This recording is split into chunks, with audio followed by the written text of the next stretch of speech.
You are going to stitch the hills first with green yarn using chain stitch. When embroidering on sweaters, I prefer to make my chain stitches closer together because it gives a cleaner look. I made my stitches here about 1/3 of an inch. Make sure to adjust any stitches that get caught and bunch up. And also make sure to pull your yarn really tight each time, giving a cohesive look.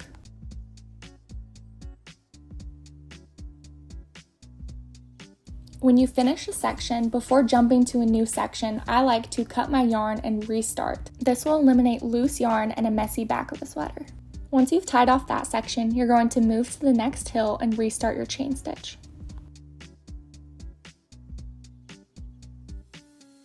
When you're done with the second hill, you're going to take your needle on the outside of the chain stitch to secure it in place.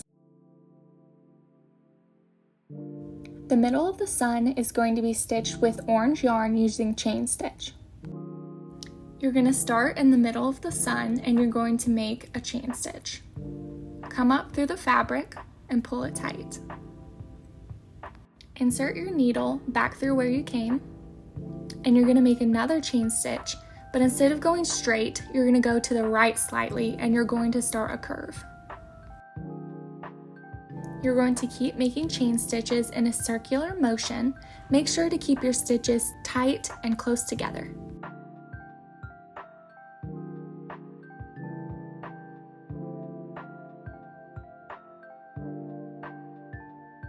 You're going to finish filling in the sun, and once you're done, you're going to take your needle on the outside of your last chain and bring it to the back of the fabric.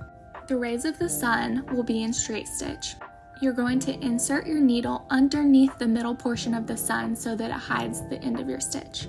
Then you're going to repeat this process for every ray of the sun.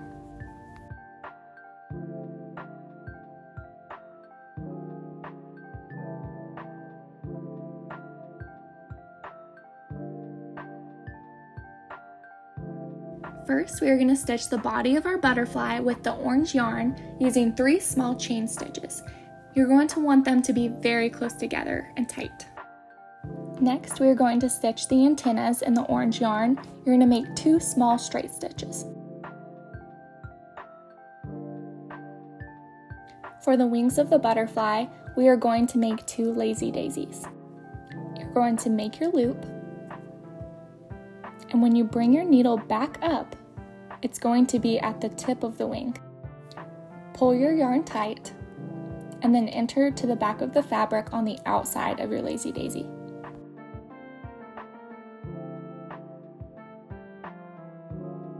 Next, we are going to give these wings a little bit of texture by making straight stitches in the middle of the lazy daisies.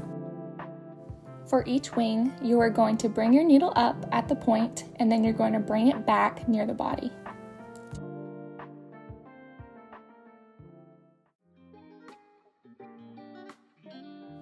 The clouds will be stitched in our light blue yarn using French knots.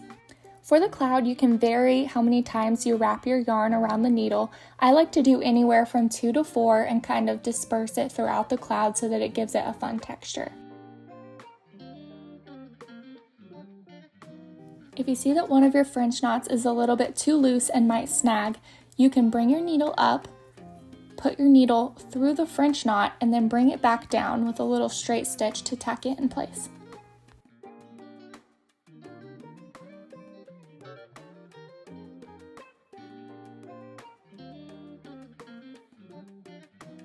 We are going to use the green yarn for the stems and leaves. For the stem of the lazy daisy, I used back stitch and worked my way from the bottom to the top of the stem. I made my back stitches about 1/3 of an inch.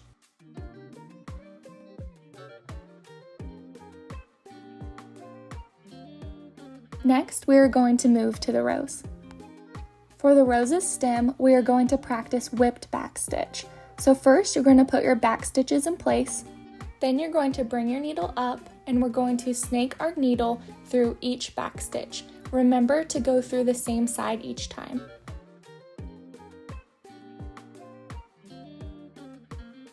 When you're done, you're going to bring your needle to the back of the fabric at the very bottom of the stem. Next, we are going to stitch the leaf of each flower. You're going to use leaf stitch, coming in at the middle of the leaf, and you're going to insert your needle at the tip of the leaf. Next, you're going to bring your needle up beside the tip of the leaf, and you're going to insert your needle back through beneath the previous stitch. Then you're going to alternate sides, and you're going to do the same thing, bringing your needle below the previous stitch, and you're going to keep alternating until the leaf is filled in. You're going to do the exact same thing with the daisy.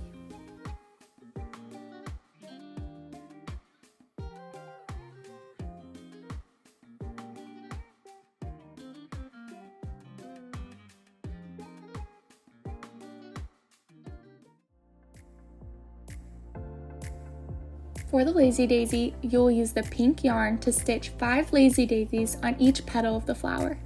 Remember to bring your needle back through the center of the flower each time, and then when you're securing your lazy daisy, you're going to bring your needle on the outside of the stitch.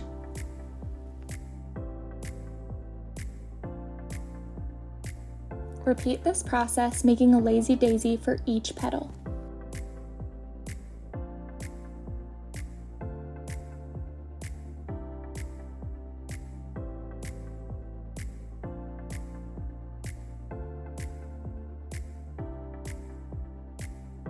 Then, in the middle of the flower, you will use the blue yarn to stitch a French knot in the center, wrapping your yarn around your needle 2 times.